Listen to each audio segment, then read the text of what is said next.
લક્ષ્ય ન્યૂઝ, એક નજર, એક લક્ષ્ય. દસાડાના વાણોદ ખાતે જિલ્લા ભાજપના આગેવાનોએ કાર્યકરોની સાથે મન કી બાત કાર્યક્રમ નિહાળ્યો. યોગને સમગ્ર વિશ્વએ અપનાવ્યું છે અને યોગનું શું મહત્વ છે તેમજ યોગ કરવાથી જીવનમાં શું ફાયદા થાય છે વિશેની વાત કરી. લોકભાગીદારી થકી ભારત આગળ આવે અને આત્મનિર્ભર બનવા જઈ રહ્યો છે.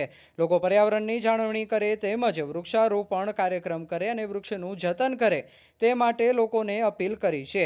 ગ્રામજનોને વૃક્ષના છોડનું વિતરણ પણ કરવામાં આવ્યું. દેશના વડાપ્રધાન દ્વારા દર મહિનાના છેલ્લા રવિવારે મન કી બાતના કાર્યક્રમનું આયોજન કરવામાં આવે છે.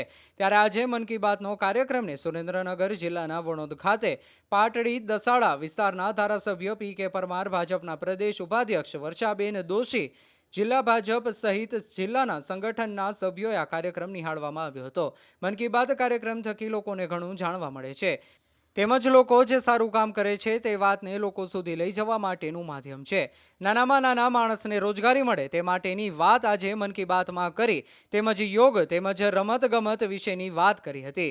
ઓલિમ્પિક રમતોમાં લોકો આગળ આવે તે માટેની અપીલ કરી હતી. લોકલ ફોર વોકલ તેમજ વૃક્ષારોપણ કરવા માટે લોકોને અપીલ કરી હતી.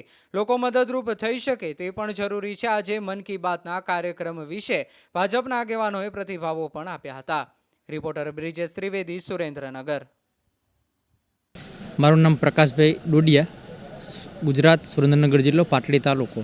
આજે અમારે વણોદ ગામે મન કી બાતનો કાર્યક્રમ માનનીય વડાપ્રધાનશ્રીનો હતો. એમાં અમે આ કાર્યક્રમ છેલ્લા 10 વર્ષથી તો નિહાળીએ જ છીએ, પણ આજના કાર્યક્રમમાં અમને જે વિશેષ વાત કરી વિશ્વ યોગ દિવસ અને આવનાર સમયમાં ઓલિમ્પિકની, એમાં જે વિશ્વ યોગ દિવસની જે વાતમાં એમને આજે જે વિષય કર્યો કે ભાઈ યોગ દિવસ, આજે યોગ એ વિશ્વના ફલક ઉપર દરેક દેશમાં પહોંચ્યો, દરેક ઘર સુધી પહોંચી રહ્યો, ત્યારે એ જાણીને આપણને પણ ખૂબ આનંદ થયો. અને જ્યારે ઓલિમ્પિકની વાત છે ત્યારે ઓલિમ્પિકમાં આવનાર સમયમાં અને અત્યારે વર્તમાન સમયમાં આપણા ભારતના યુવાનો પણ ઓલિમ્પિકમાં વિવિધ નેશનલ એવોર્ડ મેળવી રહ્યા, ત્યારે એમને આવનાર સમયમાં વધારે યુવાનો આમાં જોડાય અને ભારતનું નામ રોશન કરે એના માટેની એમને વાત કરી અને એ લઈને અમને પણ એક ગૌરવ અનુભવીએ છીએ. અને દર વખતની જે મન કી બાત છે એમાં ભારતના ગ્રામીણ ઇલાકોમાં જે નાની નાની જે વાતો લોકો દ્વારા થતી હોય, જે નવા પ્રયોગો થતા હોય, લોકો દ્વારા જે સેવાકીય પ્રવૃત્તિઓ થતી અને આપણી સમક્ષ ઉજાગર કરી અને એક અલગ ભારતનું દર્શન આપણને દરેક મન કી બાતમાં જોવા મળી રહ્યું છે.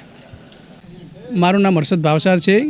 આજે સમગ્ર વિશ્વ ગ્લોબલ વોર્મિંગથી પરેશાન છે અને આજે મન કી બાતમાં જે વડાપ્રધાન મોદી સાહેબે આપણે જે વાત કરી કે વૃક્ષો એ કેટલું મહત્ત્વ છે, વૃક્ષને એક માનવ દરજ્જો આપ્યો છે, તો વૃક્ષો દરેક વ્યક્તિએ પોતાના ઘર આંગણે વાવવો જોઈએ. અને મેં પણ 1 ને 2 3 વૃક્ષો લીધા છે જેનું હું જતન કરીશ, દરરોજ પાણી પાઈશ. દરેકને વિનંતી છે કે ગ્લોબલ વોર્મિંગથી બચવું હોય તો દરેકે એક વૃક્ષ વાવવું જોઈએ.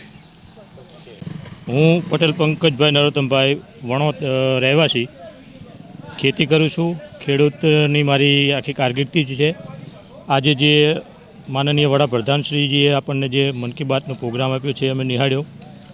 મન કી બાતમાં જે એમના મુદ્દા હતા વડાપ્રધાનશ્રીના, મોદીજીના, ક્લાઇમેટ ચેન્જ, પર્યાવરણ જાગૃતિ અને એનાથી વૃક્ષારોપણ, આ બધા જે કાર્યક્રમો છે અમને ઉત્સાહ આપે છે.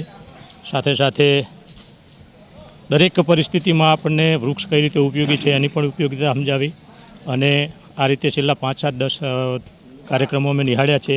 દરેકમાં કંઈક નવી ને નવી વાતો લઈને મોદીજી આવતા હોય છે, વડાપ્રધાનશ્રીજી. તો એમની જે મન કી બાત છે એમાંથી અમને ખૂબ સારી પ્રેરણા મળે છે અને ખેતી કરવાનો ઉત્સાહ અમારો વધે છે.